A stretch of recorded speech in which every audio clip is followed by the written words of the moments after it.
As we've been looking to answer the question, why are some places poor and others are not, we have observed that some countries go through development faster than others. We've also learned that colonialism can have a negative impact on a country's ability to industrialize and create infrastructures that support a high standard of living.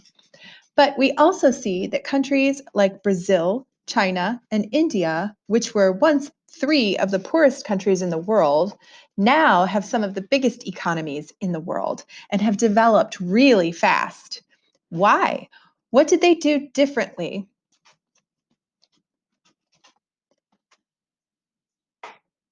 What did they do differently than countries like Sierra Leone, Haiti, and Uganda? In this lesson, we're going to explore how trade impacts development. We will look at trade from an economic, social, political, and environmental lens. We also call that ESPN. How can trade explain why some countries develop faster than others? What is trade? People have been trading for centuries, ever since populations grew and had to adapt to their environments. Once humans learned how to produce large surpluses of food, they were able to sell their products, and people could do jobs other than growing their own food. When we talk about trade, we are referring to the ways we get the things we need and want that we don't produce ourselves. We are also talking about how we provide products and services for others so that they don't have to produce or do them themselves. For example, who likes bananas? We could conceivably eat a banana every day if we wanted. Why? Because someone grows it for us. Then someone drives it or flies it or ships it to a location where we can go and pay for it and take it and enjoy it. Yes, we know that, Mrs. Sheeler. There are always lots of bananas at Jewel. Thanks for telling us. Okay, but this is recent. Just 200 years ago, how could you possibly get a banana in St. Charles, Illinois? Don't tell me you could grow it because bananas don't grow in our climate. And don't tell me you could have it delivered from Florida because that would take weeks, making bananas very expensive. And the only way you could get them is if you were super rich. And the only way you could be super rich in this country 200 years ago would be because your family runs a plantation or you are descendants of nobility. Kind of makes you appreciate bananas, doesn't it? Trade is no longer how we exchange something with our neighbors. It's how we get what we need and want affordably and efficiently.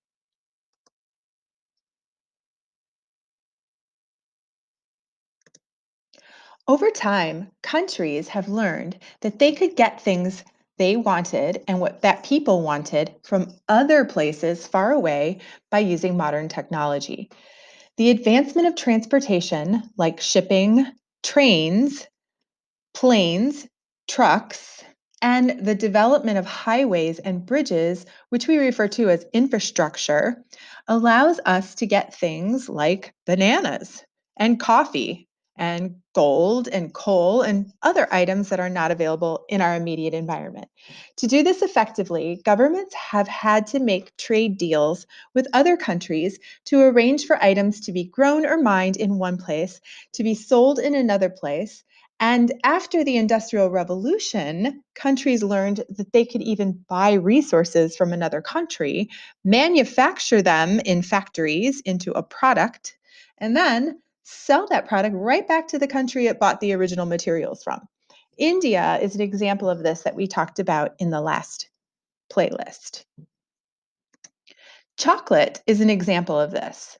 The cocoa bean is grown in tropical climates like Cote d'Ivoire, Cameroon, Nigeria, and Ghana, which are on the west coast of Africa. Also, Ecuador and Brazil in South America, and Papua New Guinea in the Pacific. But where is chocolate made? The three countries where the largest amount of chocolate is produced is Belgium and Switzerland in Europe and the United States. What is a trade deal?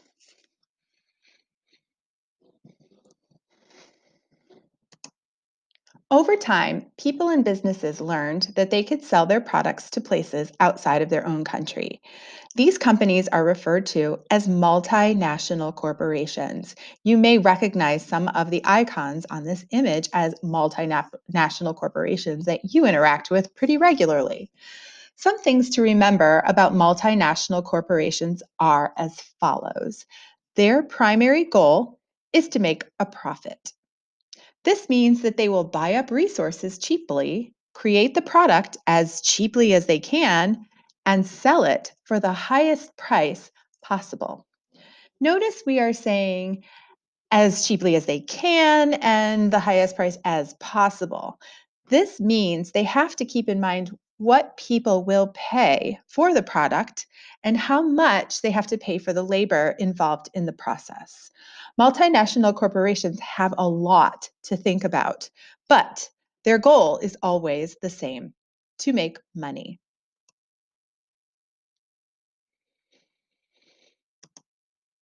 When we talk about how companies can trade all over the world and have the potential to make lots of money, we are referring to something called free trade.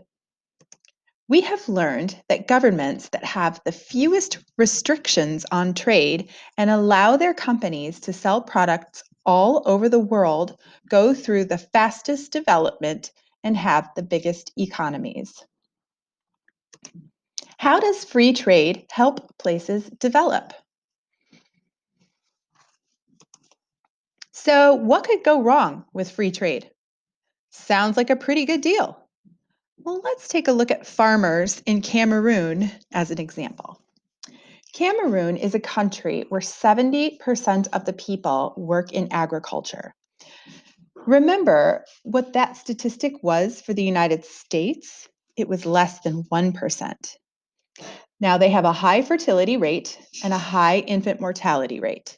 The infant mortality rate in the United States is only 5 deaths per 1,000 live births. When people are living on such a subsistence level, any amount of income will make a difference, which is half of the population that lives on less than $2 a day. So now, let's talk about Old Navy. Old Navy manufactures jeans and needs cotton to do this. Cameroon exports cotton, but so does the United States. Which would be a cheaper purchase for Old Navy so they can make the most money off of their jeans and sell them for less than other jeans manufacturers? Old Navy will be more likely to purchase cotton sourced from a place where people will work for lower wages in order to make a profit. And sadly, this is because people in developing countries will accept less. We refer to this as exploitation of labor. What is exploitation of labor?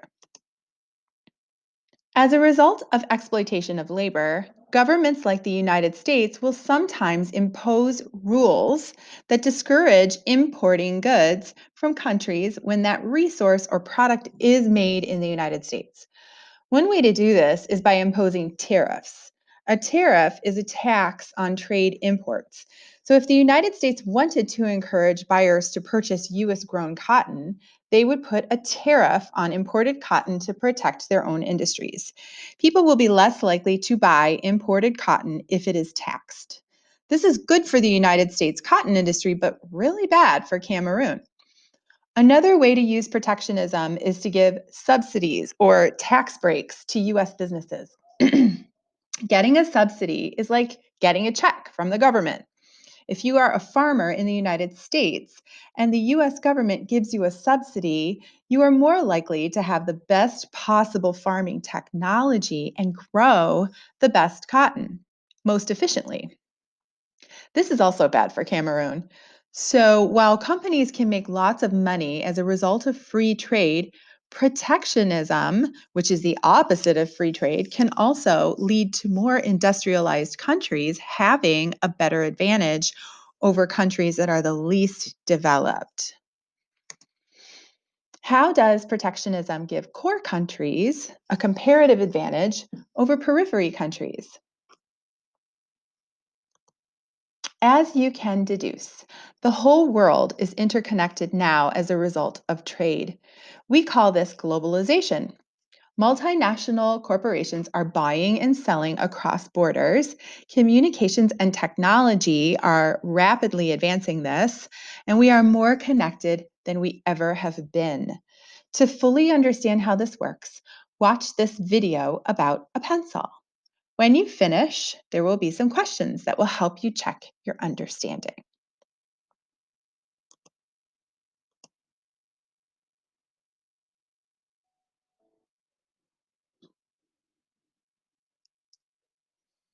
The World Trade Organization is an international organization made up of almost all of the countries of the world that engage in trade. They will create rules for trade in the interest of free trade and override restrictions that countries make that get in the way of multinational corporations successfully expanding their profits. The countries that are members will send representatives to meet and make decisions for the world on what will happen with trade. There has been much accusation that the countries with the biggest economies or highest GDPs or highest GNIs have the most say in these assemblies because they have the most multinational corporations that do the most free trade. So they will be less likely to be affected by any of the decisions that are made that override any protectionist decisions. What is one criticism of the WTO?